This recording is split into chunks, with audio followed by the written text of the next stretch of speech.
काम से हुआ है जन्म, दो विपरीत कामों के मिलन पर तुम्हारा जीवन खड़ा है।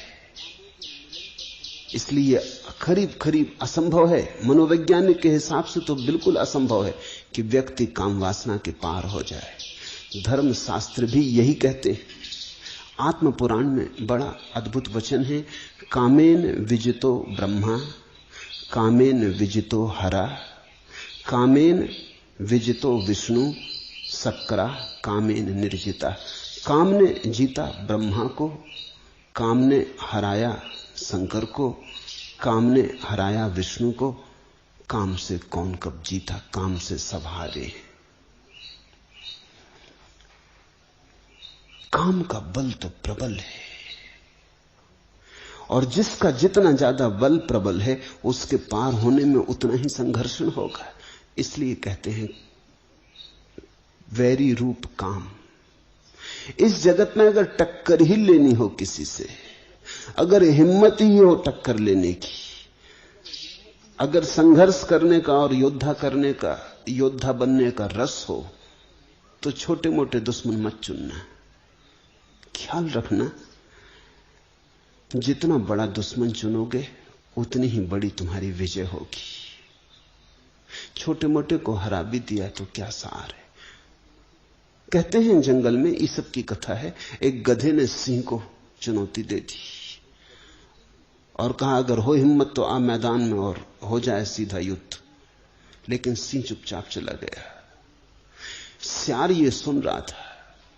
उसने थोड़ा आगे बढ़ के सिंह को पूछा कि सम्राट बात क्या है, एक गधे की चुनौती को भी तुम स्वीकार नहीं किए? उन्होंने कहा पागल हुआ, अगर उसकी चुनौती मैं स्वीकार करूं तो पहले तो अफवाह उड़ जाएगी कि सिंह गधे से लड़ा, ये बदनामी होगी। ऐसा कभी हुआ नहीं, ये हमारी कुल वंश परंपरा में नहीं हुआ कि गधे से लड़े। लड़ना है गधे से, गधे को समाप्त कर दे सकते हैं, लड़ना क्या है। अगर गधा हारा तो उसका कोई अपमान नहीं, हम जीते भी तो कोई सम्मान नहीं। लोग कहेंगे क्या जीते, गधे से जीते। और कहीं भूल चूक जीत गया गधा, गधे हैं इनका भरोसा क्या। तो हम सदा के लिए मारे गए। इसलिए मैं चुपचाप चला आया हूं, गधे से झंझट में पड़ना ठीक नहीं। छोटे से अगर तुम उलझोगे, जीते भी तो छोटे से जीते, और काश हार गए तो छोटे से हारे। दुश्मन जरा सोच के चुनना। मित्र तो कोई भी चल जाएगा, शत्रु जरा सोच के चुनना। शत्रु जरा बड़ा चुनना, क्योंकि चुनौती, संघर्षण तुम्हें अवसर देगा तुम्हारे अपने आत्मविकास का।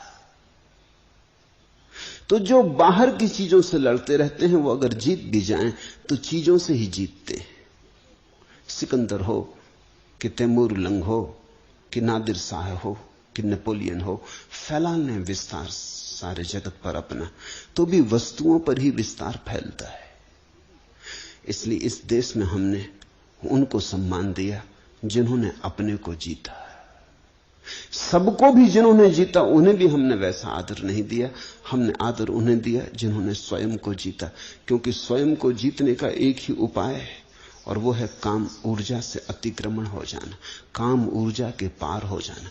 काम ऊर्जा के पार होने का अर्थ है अपने जन्म से मुक्त हो जाना, अपने जीवन से मुक्त हो जाना, अपनी मृत्यु से मुक्त हो जाना।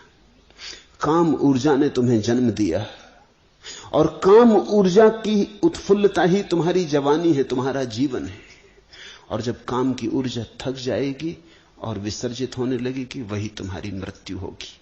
तो तुम्हारे जीवन की सारी कथा प्रथम से लेकर अंत तक काम की कथा है।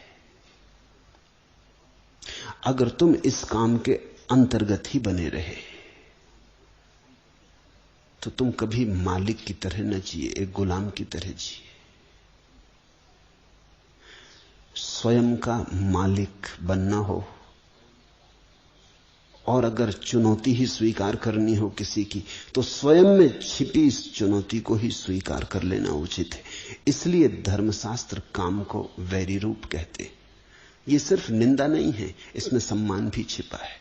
वो ये कहते हैं कि अगर शत्रुता ही करनी हो तो काम से करना, क्योंकि कामेन विजितो ब्रह्मा, काम ने ब्रह्मा को भी हराया।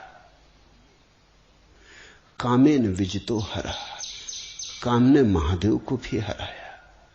तो अब अगर लड़ने योग्य कोई है तो काम ही है। जिससे देवता भी हार गए हों, उसको ही जीतने में मनुष्य के भीतर छिपा हुआ फूल खिलेगा। जिससे सब हार गए हों, उसको ही जीतने में तुम्हारे भीतर पहली दफे प्रभु का साम्राज्य निर्मित होगा। भारत अकेला देश है जहां हमने बुद्ध पुरुषों के चरणों में देवताओं को झुकाया है। जब सिद्धार्थ गौतम बुद्धत्व को उपलब्ध हुए तो कथा है कि ब्रह्मा, विष्णु, महेश तीनों उनके चरणों में अपना नैवेद्य, अपनी पूजा चढ़ाने आए। जब महावीर परम ज्ञान को उपलब्ध हुए तो देवताओं ने फूल बरसाए। लेकिन देवता क्यों बरसाते होंगे फूल एक मनुष्य के चरणों में? इसलिए कि यह मनुष्य उस सीमा के भी पार जा चुका जिस सीमा के पार अभी देवता भी नहीं गए। अभी इंद्र भी अप्सराओं में उलझा है। अभी स्वर्ग में भी वही काम व्यापार चल रहा है जो पृथ्वी पर चल रहा है। थोड़ा व्यवस्थित चल रहा है, थोड़ा ढंग से चल रहा है। ज्यादा सुंदर स्त्रियां हैं, ज्यादा सुंदर देह है, ज्यादा लंबी आयु है, भोग की सब सुविधाएं, सामग्रियां हैं। जो हमने स्वर्ग में देवताओं के लिए व्यवस्था की है, वही व्यवस्था विज्ञान आदमी के लिए पृथ्वी पर कर देने की कोशिश कर रहा है। मैंने तो सुना है एक आदमी मरा और स्वर्ग पहुंचा, तो वो बड़ा हैरान हुआ। वहां उसने देखा कि कुछ लोग जंजीरों से बंधे, स्वर्ग में जंजीरों से बंधे। उसने द्वारपाल से पूछा कि तो मुझे घबराहट का कारण मालूम होता, नरक में बंधे हो ये समझ में आता है, इस स्वर्ग में भी अगर बंधन है और लोग जंजीरों में बंधे हैं, ये किस तरह का स्वर्ग है? वो द्वारपाल हंसने लगा। उसने कहा ये अमरीकी है, ये जब से आए हैं तब से ये धुन लगाए कि हमें अमेरिका वापस जाना है, यहां से तो वहीं बेहतर था।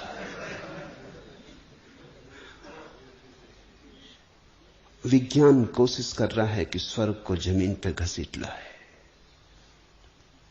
लेकिन जमीन पे विज्ञान स्वर्ग ले आए तो भी कोई फर्क नहीं पड़ता। तुम्हारी काम वासना को कितनी ही तृप्ति की सुविधा जुटा दी जाए, तृप्ति नहीं होगी, क्योंकि काम वासना का स्वभाव अतृप्ति है। जो मिल जाता है उससे ही अतृप्ति हो जाती है, जो नहीं मिला उसी में रस होता है। काम के इस स्वभाव को समझो, यही उसका बंधन है, यही उसका वैरी रूप। जो मिल जाता है वही व्यर्थ हो जाता है। जिस स्त्री को तुम चाहते थे मिल गई, जिस पुरुष को तुमने चाहा मिल गया, बस तत्क्षण तुम किसी और की चाहने लग गए।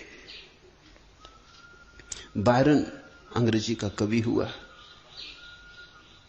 उसका अनेक स्त्रियों से संबंध था, सुंदर पुरुष था, प्रतिभाशाली पुरुष था, और महीने दो महीने से ज्यादा उसका संबंध नहीं चलता था। लेकिन एक स्त्री ने उसे बिल्कुल मजबूर कर दिया विवाह करने को। उसने कहा विवाह नहीं किया तो हाथ भी नहीं छूऊंगी, और वो दीवाना हो गया उसे अपने करीब लेने को। आखिर विवाह के लिए राजी होना पड़ा। जब वो विवाह हो गया और चर्च से बायरन उतरता था अपनी नई विवाहित पत्नी का हाथ पकड़े हुए, सीढ़ियां पार कर रहा था, ठिठक के खड़ा हो गया। उसने अपनी पत्नी से कहा, आश्चर्य, मैं तेरे लिए दीवाना था, महीनों सोया नहीं, और अभी क्षण भर के लिए तेरा हाथ मेरे हाथ में है, लेकिन तेरा मुझे सुध भूल गई। राह से वो जो स्त्री जा रही, मेरा मन उसके पीछे चला गया। अभी विवाह नहीं हुआ और तलाक शुरू हो गया। जो मिल जाता है उसमें हमारा रस खो जाता है। तुम एक मकान बनाना चाहते थे, बहुत दिन से बना लिया, जब तक नहीं बना था तब तक खूब सपने देखे, खूब सोचा, खूब विचारा, वही धुन थी। फिर मकान बन गया। एक दिन अचानक तुम थके मांदे खड़े हो, कुछ भी तो नहीं मिला। अब तुम और दूसरा मकान बनाने की सोचने लगे। काम की लक्षण यही है कि वो तुम्हें कभी तृप्त न होने देगा। तृप्ति का वहां कोई उपाय नहीं। अतृप्ति की जलती हुई आग ही काम का स्वरूप है।